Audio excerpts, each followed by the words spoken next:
Welcome to Cage Minds. I'm your host, Micah Frankel, and today we're joined by Patrick Patchy Mix, gonna be fighting for that Bellator bantamweight title against Juan Archuleta. Sir, thank you for the time. Anytime, man. Patchy no love mix, man. Patchy no love mix. No love, Mix. Name. Sorry, I That's didn't the get the name. full thing in there. I got you. How are you doing, first off, sir? How's everything with you, just in general? Everything's going good, man. Just missing home. I'm out here training, so just missing my family and missing my friends. It's missing certain people at home really bad, man. So I'm excited to finish up camp here. I leave on Monday, so I'm excited to go do my job and then get back home to my daughter and my family, man. What has this delay been like for you? We expected to see you in this title fight, you and Juan, a month ago. So what has the delay done for and against you? The delay has given me more time to get ready, man. July 24th, with COVID and having a short camp, not really, the fight wasn't being announced till like 9 or 10 days out. And then I think with his whatever undisclosed reasons Juan had, he had to pull out. So it's given me a good solid 6 or 7 more weeks to get ready for him. And I didn't have to fast track it, kind of just cram it all together. I was able to go home, spend a week with my family, kind of really put things in perspective. And then I was able to come back to Albuquerque here and finish up for the last 5 weeks. And, it's been a great camp this time around. I'm very, very prepared to go win this title next Saturday. When you found out the fight was going to be delayed, how important was that reset, that weekend away? It was important to get the reset. They tried to offer me a few other fights for some big money, you know what I mean? And me being a 26-year-old kid at the time, a lot of other 26-year-old kids would have probably taken those fights and just put it all on the line for $1. But, man, I'm not here for the money, man, really. I mean, it comes with it, but I'm really here for that world title, man. So I told Bellator when it got pulled, I don't mind. When it got pulled originally, I told them I would fight both Pettis and Bandejas on July 24th, 9 days notice for the title. But, those guys didn't want to fight me for the title that fast. So I told them, I'll fight anyone in the division for the title. And then they couldn't put too many other people because there's not a lot of people that put in a lot of work in the division at the time. I think there's guys with like 1 win or something like that. So I told them, I'll wait for Juan. I don't mind whenever it is. But, I was honored that title shot. So I told him I wait, and now we got the rebook. So it was important to get that reset and then to also go home and be able to be with my family for that little time. It really was a good reset, man. It was it put my mind in a good place. And since I've come back here in Albuquerque, man, I've been working like I've been possessed, man. I've been working my ass off to, I'm checking all the boxes here, no stones unturned, I'm trying to make sure that I did everything in training in order to, go out there and put on, the performance of my life, for probably the hardest fight I've ever been in. And for my number 25, this is number 25 in a row here. From the end of July to here, you're going to fight in the middle of September. Does it feel like that huge of a delay?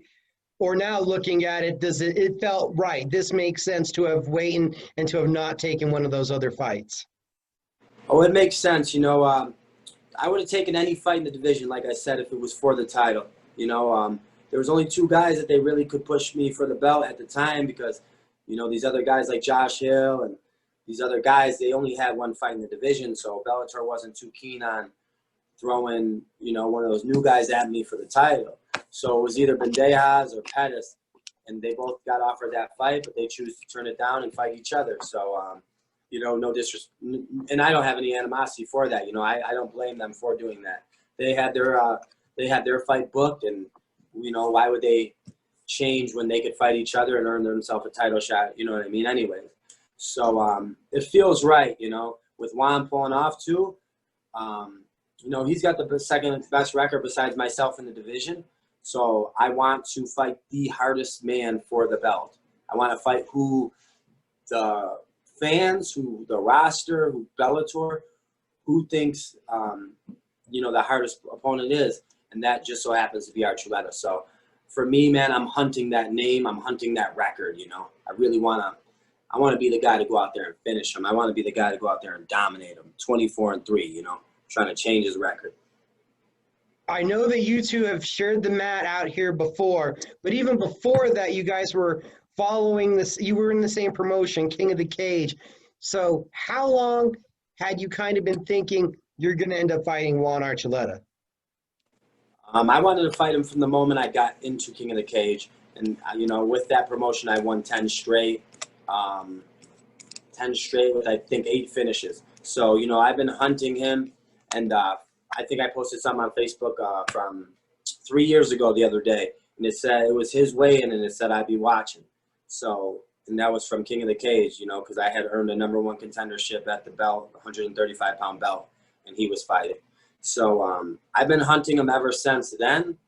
And, ever since I got into Bellator, he fought Ricky Bandejas as well, the fight before me, which I don't really even believe he won. And then I went ahead and fought Ricky. And, I think he thinks that he broke Ricky or something, but I really feel like I fought the better Ricky Bandejas. He was very motivated after he had lost that really close decision to Juan, who was 22-1 or something at the time on a 20-something fight win streak. And then, he had a lot of momentum that, kind of shifted and kind of got put to a halt from him.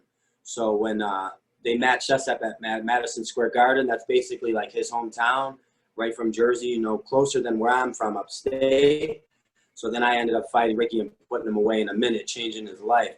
So I knew that, that I had fought Ricky and he fought Ricky previously, and I know how good Ricky is, how high up in the division he is. So the way that Bellator was cutting some promos and putting our names together, I knew it was a matter of time before he cut back down, especially after he lost to Pitbull and came after this belt. And, he was better off coming after the belt when Horiguchi was the champion. After he knocked out Dantas, he was screaming Horiguchi's name. But, I'm here to put a halt to that. Now, next Saturday, this belt's mine. It's coming home with me. And we haven't seen you in the Bellator cage forever. In fact, the last fight was in Rizin. I don't think I got to talk to you after that one. What was the Rizin going over to Japan? What was that experience like for you? It's a major experience, man. To be able to fight in Rizin, it was a dream come true. I walked out in front of 40-something thousand people on the biggest card of the year, their New Year's show. I mean, Floyd Mayweather fought on that show, I think, the year previous against Tanahashi, or that guy. So to see, to be on that, to be a part of it, it was iconic, man. And then to walk out in front of those fans, and those fans really, they're like something else with, their love for the mixed martial arts. It's a whole different thing. So I felt like I was, the way I feel like MMA should be treated by the fans. I felt like I was almost like a professional football player, or like kind of like a LeBron James out there, because they love you so much. So to be able to go there, experience that, and to test myself, that was the main thing, to fly 15 and a half hours, lose 15 and a half hours when I got there, cut the weight the way, they only gave me 3 days from when I got there to cut weight, and then to also fight uncomfortable was, I'm comfortable in the uncomfortable. That's my thing, I adapt. So to fight in a different rule set, having to be soccer kicks, 12 to 6 elbows, there's so many different rules. And then I also made 134 pounds. So I made a pound less fighting in kilograms. And, there wasn't, no one there really spoke too much English. It was always like someone interpreting to me. So it was very, very different. But I thrived in it, It took me 97 seconds to go out there and submit a guy that hasn't been finished in 8 years. So to do that in front of that crowd, I couldn't have made it, just like my Bellator debut, I couldn't have scripted it better. Was there any surprise? I saw some of the fan interactions that you had. There was a lot of fanfare for you. Was there any surprise on your part that around the world people knew you? Yeah, a lot of surprise, man. You know, I didn't know what to expect. All I knew is I was entering like unknown territory, you know, his territory, kind of like foreign or hostile territory, I thought. But these fans love me as much, you know. I feel like as they, maybe not as much as they love their own guy, but they love me a lot. And especially after I won, you know, I made sure to greet every single fan I could. I made sure to sign as many autographs. I mean, walking out of that place, I think I gave all the souvenirs that Rising gave me. I gave them to the kids that were all around trying to run up and get my handshakes and, you know, get my autograph. You know, I gave any souvenir that I had to those kids, and then even the trophy, man. You know, that shit would have collected dust in the back of my car. You know, I'm here for world titles, so you know, my coach Harry, man, he traveled halfway across the world. He left his kids, and you know, he's taught me almost everything since I've been at JacksonWink. You know, on the ground, he's taught me so much. So you know, it was an honor to give him that trophy, and just you know, I know he's, you know, I know he really, you know, he looks at that thing as, you know, something historic. Dude, that's too cool. And now it's been 9 months since you fought. So how much different do you look, Mr. Mix? I'm stronger, I'm bigger, and I'm faster. You know, I put in the work. You know, even back home by myself, I built a facility back home for me and my team. And when I'm at home, I got like 5 to 10 people that, you know, come into my gym now, my own spot, and I have a home gym for my coaches. And my coaches, in order to, you know, um, be able to have this spot and work with them. It's been so important, man. You know, we hit new strides on my strength and conditioning, and then also being at JacksonWink, man. You know, like I said, I was never really a full-time fighter until I got into Bellator, where I had full-time coaches. I just went with the grain, man. You know, I just trained, went to classes, tried to do a couple sessions a day. You know what I mean? But now I have a regimen. I have multiple coaches I work with. I do 4 sessions almost every single day. You know, 3 to 4 sessions. So this last since this pandemic, man, you know, it's changed me. It's changed me mentally. It's changed me physically. And next week, man, I'm hoping to have my coming out party. You know, I've only fought about 6 minutes in the big show since I've been here, so I have a 25 minutes display to paint this picture, man. And I'm gonna paint this picture and show the world who Patchy Mix is. COVID has slowed everything up, and then Juan had his knee or whatever injury it was that slowed up the process of this fight. But how has things gone according to what how you expected them to go once you signed with Bellator? Things have been gone, you know, picture perfect. From I signed with Bellator, I did 2 fights with them. I had 2 first-round submissions, and then my manager, I have the best manager in the game, man, Ali Abdelaziz, man. He's paved this for me, man. You know, he was the angel on my shoulder, you know, to guide me, tell me what I had to do, and how, you know, how to get to the position I'm at right now. So he got me the right fights, and after my second fight, and I hit the first ever smooth stretch in Bellator, we restructured my contract. I went to Rising, got the fight out there on the biggest show of the year, make more money than I had imagined, and now I have an opportunity here to change my life again, man. You know, fight for a world title. Financially, it changes my life. It changes my life for my daughter. You know, put money away from her, send her to a nicer school. You know, just take care of my mom, take care of my brothers and my sister. You know, we basically come from nothing, man. We were a struggling family, so, and we've been struggling our whole lives, man. They're still struggling back home, so to have this opportunity, man, you know, you give a kid like me an opportunity like this, we don't waste it. I'll tell you that much. And back home is Buffalo, New York, right? Yeah, Buffalo, New York, man. Angola, New York is where I'm from, but my family lives in Buffalo, New York now. Hamburg, should I say. My mom and my daughter, my dad, my brother, my sister. You know, I have my whole family out there. So, you know, I'm not just doing this one. I did all the other fights, you know. They were all for me. Let's put it that way in my brain. All those other fights were for me. This fight's for them, you know what I mean? This one specifically, you know. I'm set. I'm set financially. I'm set where I'm at in my career. You know I have multiple more fights to come, more money to make. But, you know, this is my kick to change my life for my family, man. You know what I mean? I don't want to see no more of my family members struggling, man. You know, with the incentives that this title can do for me, you know, if I can get it, I'm going to hold that thing longer than anybody has ever held it, man. You know what I mean? That's my look. You know, they gave me a kid like me an opportunity like this, and, you know, I just can't waste it, man. You know, I got to take full advantage of it.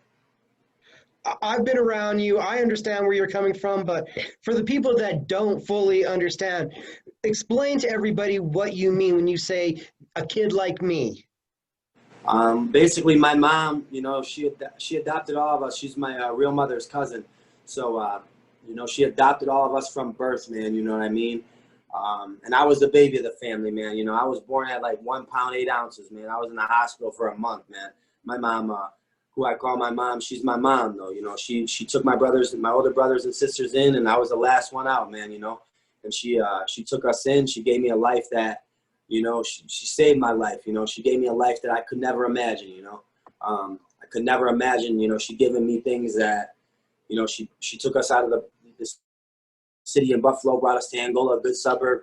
She gave me a way, you know, to a good school, to a good wrestling program.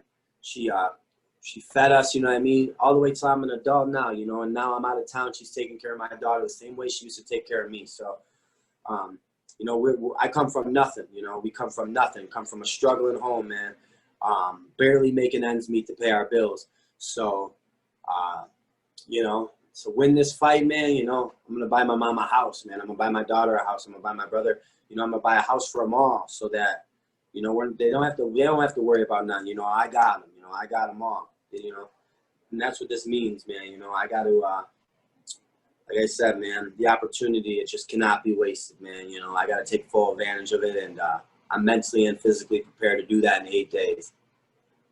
8 days, you fight Juan Archuleta. You've had a lot of quick finishes.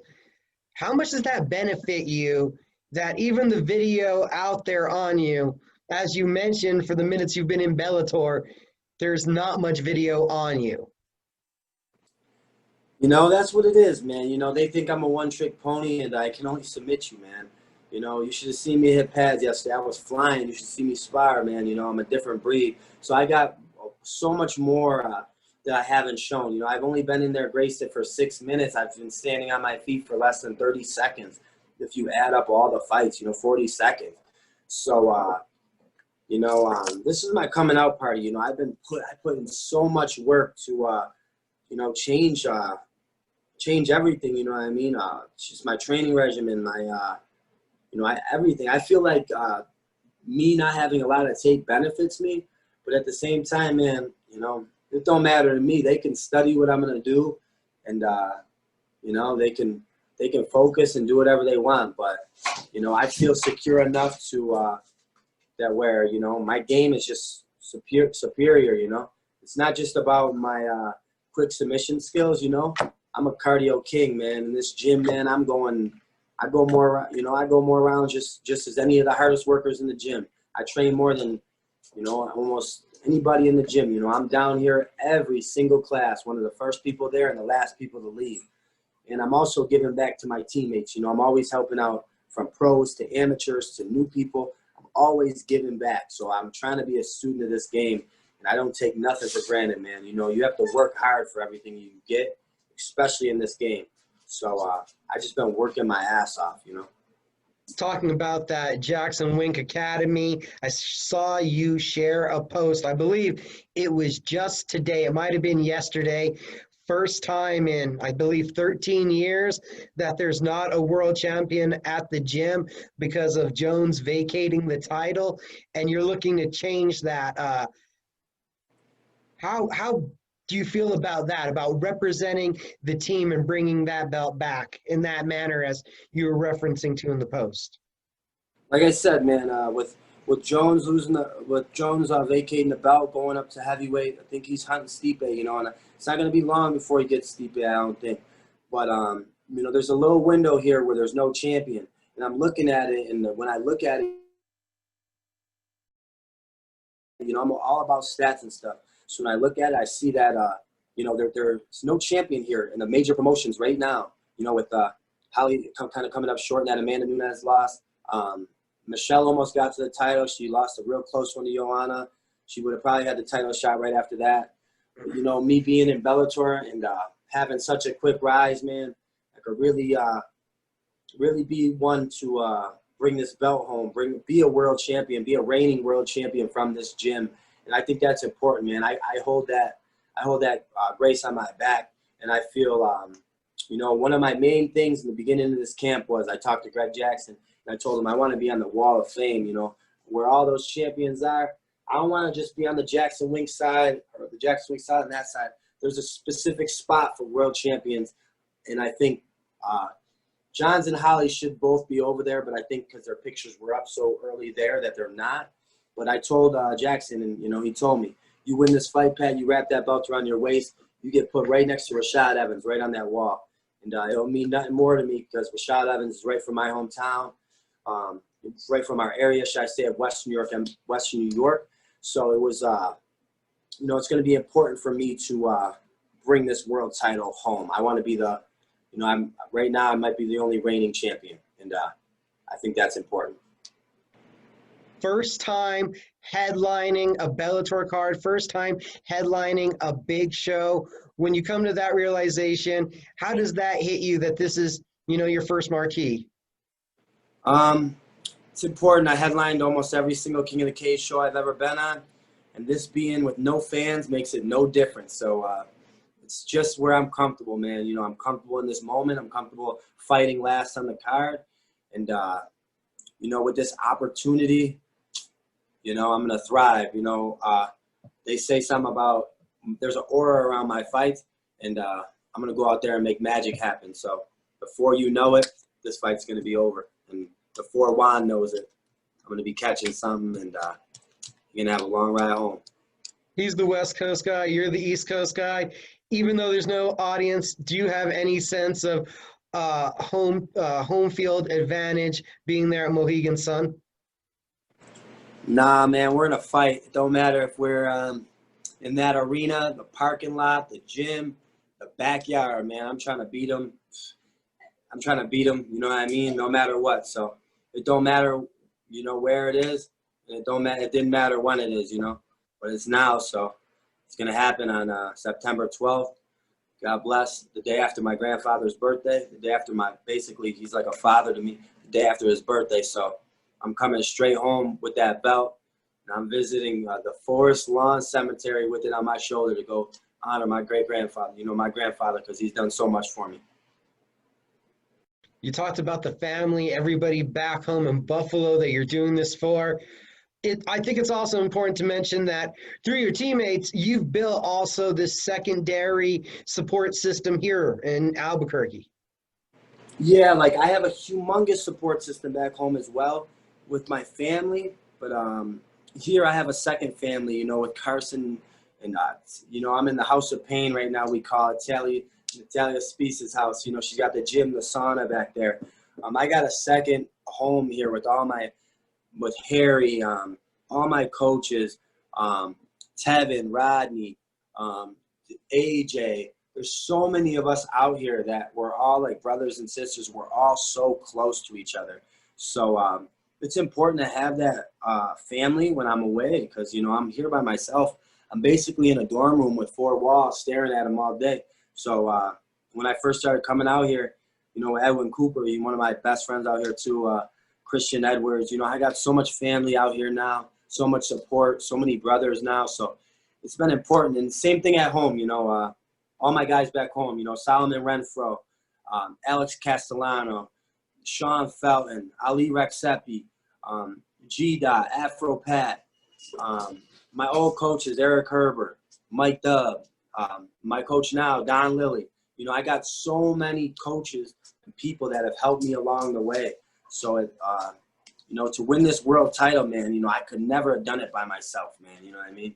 It means so much to create these bonds and relationships through MMA for me. Going to be going in there, the world title fight against Juan Archuleta. We've seen you with so many spectacular submissions. We've seen his aggressive wrestling. So you're going to stand there and just strike for 5 rounds, right? Yeah, that's what normally happens. You know, they say that. But, you know, I'm trying to put him away from the minute I walk in there to the minute I leave, you know. I feel like Juan his last 4 fights, man, you know, he got that 10-second clapper. It's a great highlight. You know, he was kind of working Dantas in the first round. Then he caught him with the overhand, put him away. But besides that, man, if you ask me, because he lost to Pitbull, I think he lost to Henry Corrales. And if you ask me on a truthful matter, I think he lost to Ricky Bandejas. He was able to out-wrestle Ricky Bandejas and hold him and kind of steal those rounds where Ricky put major damage on him. So I think he's 1-3 in his last 4, you know. So, you know, I'm going out there to hunt him. I'm 4-0 in my last 4, haven't been touched. Put him all the way in the first round. So I'm going out there to hunt him. I don't think he can run from me for the 25 minutes that he's never felt. So, you know, my pressure mixed with my confidence, mixed with my dedication and my work ethic, because I don't think that Juan's fought a guy that works as hard as him.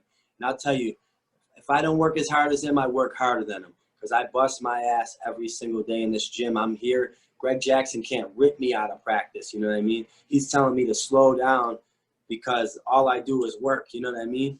So, you know, to have these things in my mind, I'm very confident going into this that I can put him on the back foot, hunt him down, and make him pay for cutting all this weight to get back down to 35. Again, Pat Mix, soon to be Bellator bantamweight world champion. I appreciate you, sir. Thank you for the time. We can't wait to see you in the main event of Bellator 246. Before we let you go, though, how can everybody follow you on social media? You can follow me at Team Mix MMA on Twitter, Patchy Mix on Facebook and Instagram. Just my name, Patchy Mix. And you know what? Bellator 246, it's Mix versus Archuleta. You notice how I say Mix first? Mix first. It's Bellator 246, my first headliner in the big show right here. And what better way to win the world title in true Patchy Mix fashion? I put him down, I take his back, and I choke him the way I've done everybody else. Did you have any sponsors or anybody else that you needed to shout out to? Yeah, you know what? I'm going to go down the list of my sponsors because I'm going to make it a note to mention them all, because the last few interviews I've done so many, and you know, I wasn't prepared at the end of the conversation. So I want to give a shout out to, I think I have 10 or 11 sponsors that helped me out this fight. Nickel City Funding, Mooney Sports Bar, Spears & Co. Jewelry, one of my best friends, Ryan Spears. He's the best jeweler in town. You need to go to him. He's hooked me up on multiple chains since I've been in the beginning of my career. Joey's Custards, man, they're in Florida. That's my boy Joey Almeida. He's one of my great friends, known him dear to heart since I've been in high school. Great guy. Paradigm Family and Health Service. KC Sports Bar. Hayabusa, of course, you know, I love them guys. Oak Grove Technologies, Brandell Painting, and then Clout Chasers. And I got one more here, you know, a little delayed on it, but Clout Chasers is a new one for me, so much love to them. And C&G Wright Custom Electronics, man, you know, they're these guys have been with me, all these sponsors. They make it run for me, I'll tell you. They make my camp easy. They fund it all. So you know, so I'm out here in Albuquerque working, being able to drive around, pay my gym dues, get to the saunas, you know, order the supplements, order the food, get my, you know, my meal preps, all that stuff. They make this shit possible. So if it weren't for all them, you know, I couldn't be doing this. So thank you. Thank you to all my supporters back home. And 8 days, I bring this belt back to the 505 in the Western New York area, Angola, New York, Buffalo, New York, and everyone that's been involved since the beginning. It's been 6.5 years, and we got to make it 25-0.